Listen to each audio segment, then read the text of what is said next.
Dans cette vidéo, on va voir comment gérer le hors-ligne dans une application React en PWA. Alors, une PWA de base, ça va stocker vos assets, le CSS, l'HTML, les images et compagnie.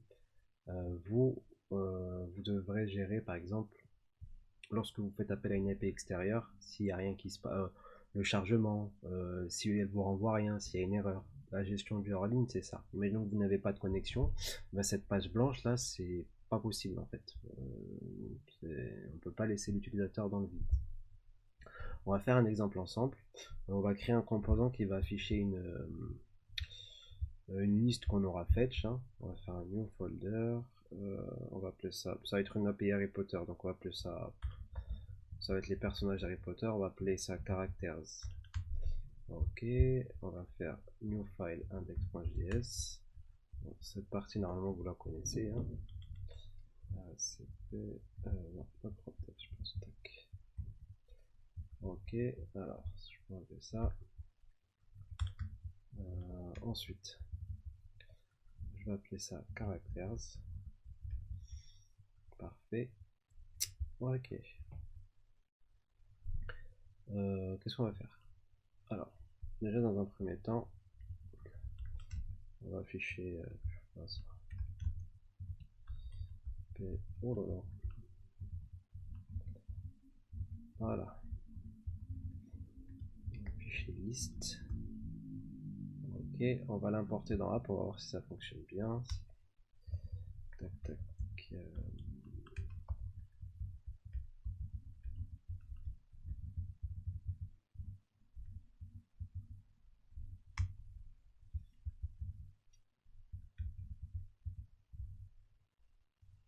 Ok, voilà. Donc j'ai bien mon composant qui s'affiche, on peut commencer à travailler. Alors déjà, dans un premier temps, qu'est-ce qu'on va faire? On va là, on va faire un petit use effect dans lequel on va appeler l'API Harry Potter. Ça va être Axios. Ah oui, il faut que j'importe Axios, excusez-moi. Donc on va faire notre call API. Un truc tout simple, hein, c'est juste à titre d'exemple. Alors, la méthode, ça va être get et l'URL. Ah oui, il faut que j'aille la récupérer. Hop là. L'URL, ça va être celle-là. Elle sera disponible dans la description de la vidéo. Donc on fait déjà un petit test. Alors normalement c'est .den. Ok. Res est égal. On va console log. Ça va être res.data dans celui-là il me semble. Ensuite, on fait un point catch de l'erreur. Et pareil pour. Oula, je me suis trompé. Pareil pour l'erreur. On va la console log. Ok. Parfait. Tac, j'inspecte. Console. Bon, j'ai un arrêt de 25, c'est parfait. Donc cet arrêt, je vais le stocker dans une state. Use state. Que je vais appeler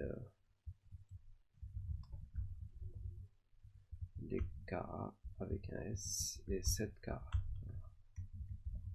avec un S. Et là, ça va être un tableau vide parce qu'on va mapper dessus pour l'afficher. Et si jamais il n'y a rien, on n'aura pas d'erreur en fait. On va faire ça, on va dire ça va être kara.map kara et donc là on va retourner return on va retourner juste le nom des caractères, donc ça va être kara.name. Ok, le map il va me demander une key, donc pour des raisons d'optimisation, hein, on met la key, on n'oublie pas de mettre le kara.name. Généralement on met l'ID, mais vu que c'est une API qui est un petit peu rincée, on va pas mettre grand chose, enfin il n'y a pas grand chose à mettre. Alors là ça marche pas parce que je n'ai pas voilà, Kara je l'ai pas rempli avec la data, donc là j'ai qu'à faire set Kara res.data, on est bon, parfait. Voilà, alors là on va parler de la gestion un peu utilisateur quand on fait un call API, déjà là on a vu que c'était instant, parce que je suis chez moi, j'ai la fibre et tout va bien. Mais quand je suis dans le métro, ça peut prendre 3 ou 4 secondes et je peux pas laisser l'utilisateur avec un écran blanc 3 ou 4 secondes. Déjà dans un premier temps, on va faire en sorte d'afficher un message quand ça charge. Comment on va faire ça? On va faire ça tout simplement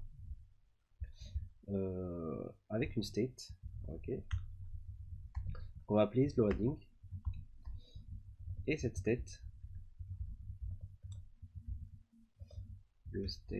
on va la mettre à true de base, ok. Donc le, le comportement de ce composant, c'est il va se lancer et il va charger. Donc la constante étant isLoading, donc est en train de charger à true directement. Ensuite, on va un petit peu intercepter si jamais il y a un chargement, ok. Je vais dire if isLoading, et ben je vais pas retourner mon composant. Là je peux retourner un petit trou, enfin ce qu'on veut. Bon, je vais pas faire ça tout de suite parce qu'on n'a pas 45 minutes, mais moi là par exemple je vais retourner chargement en cours, voilà. Mais ici vous pouvez mettre un composant que vous avez créé, que vous mettez un peu partout, et donc vous pourrez avoir un composant spécifique pour le chargement, et dès que votre liste elle charge, ça va vous mettre ça. Donc voilà, chargement en cours, parfait. Là ça va rester là-dessus un petit moment. Pourquoi? Parce que je ne le gère pas. Ok, je l'ai mis à trou et je le change nulle part. Donc là, quand le call est terminé, on met le chargement à false. Là, vous avez vu que ça marche. Par contre, si jamais il y a une erreur, il va aussi falloir mettre le chargement en false parce qu'il va falloir gérer cette erreur. Ok. Donc si jamais il y a une erreur, on va gérer, on va set le loading à false. Alors j'ai fait un truc qui est pas très propre et que je vous conseille d'éviter, c'est de mettre l'Axios directement dans l'use effect. Alors moi je vous conseille plutôt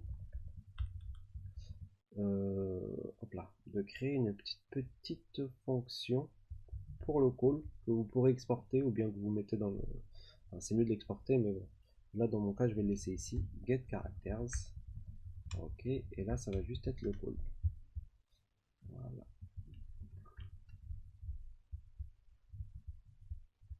Et là ça va être get characters.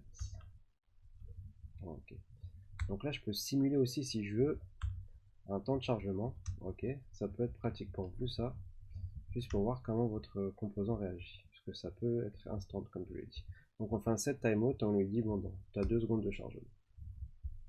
Hop là, chargement en cours, 2 secondes plus tard, normalement j'ai ma liste. Donc là j'ai géré le cas où comment dire, j'ai géré le cas où ma liste fonctionne, qu'il n'y a pas de problème. C'est-à-dire s'il y a un souci par contre, j'ai pas encore géré le cas. Alors qu'est-ce qu'on va faire? On va dire, là on map direct en fait, quoi qu'il arrive on map. J'ai fait un tableau vide, donc s'il n'y a rien ça va mapper sur un tableau vide et j'aurai un écran blanc ici. C'est pas du tout ce qu'on veut.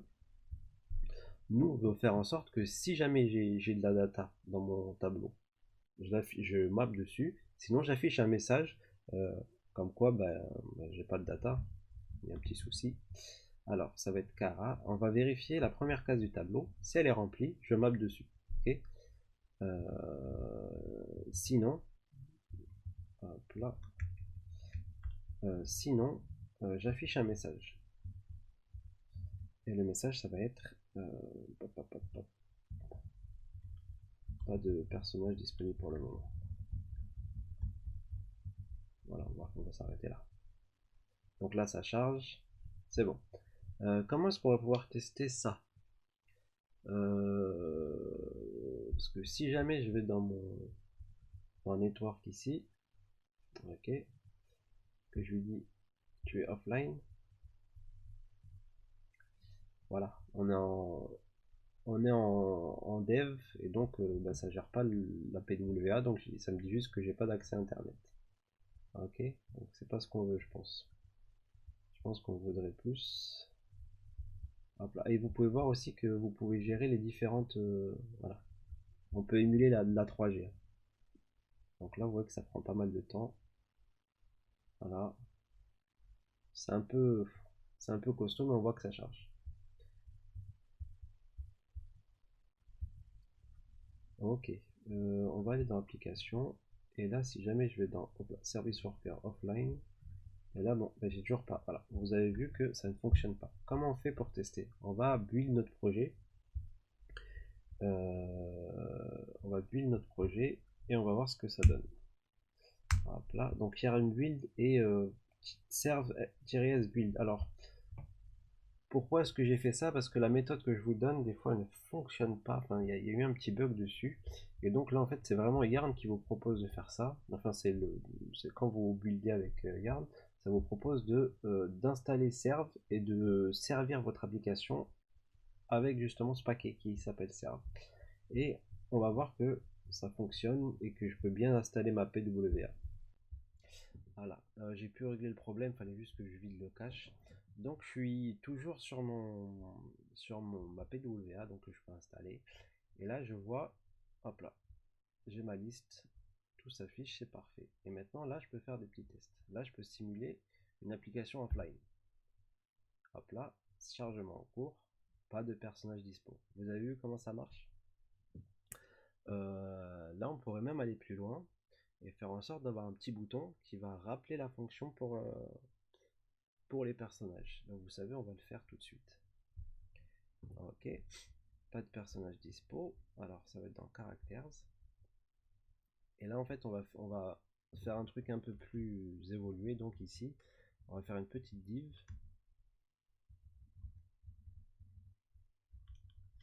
Ok. Alors l'indentation est épouvantable. Je sais pas pourquoi mon prêteur fait pas le travail.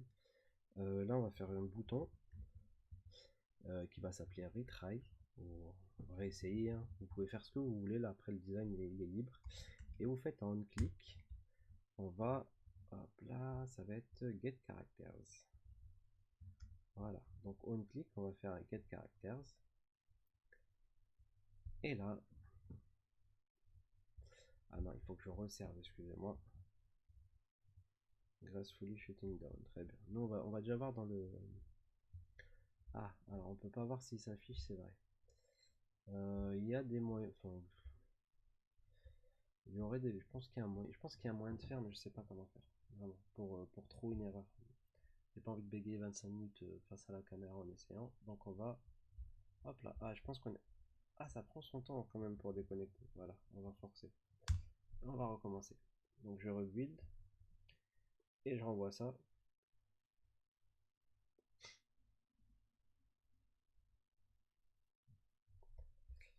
Et là normalement je devrais avoir un petit bouton qui va me permettre d'aller refetch. Et ça aussi c'est pas mal à avoir.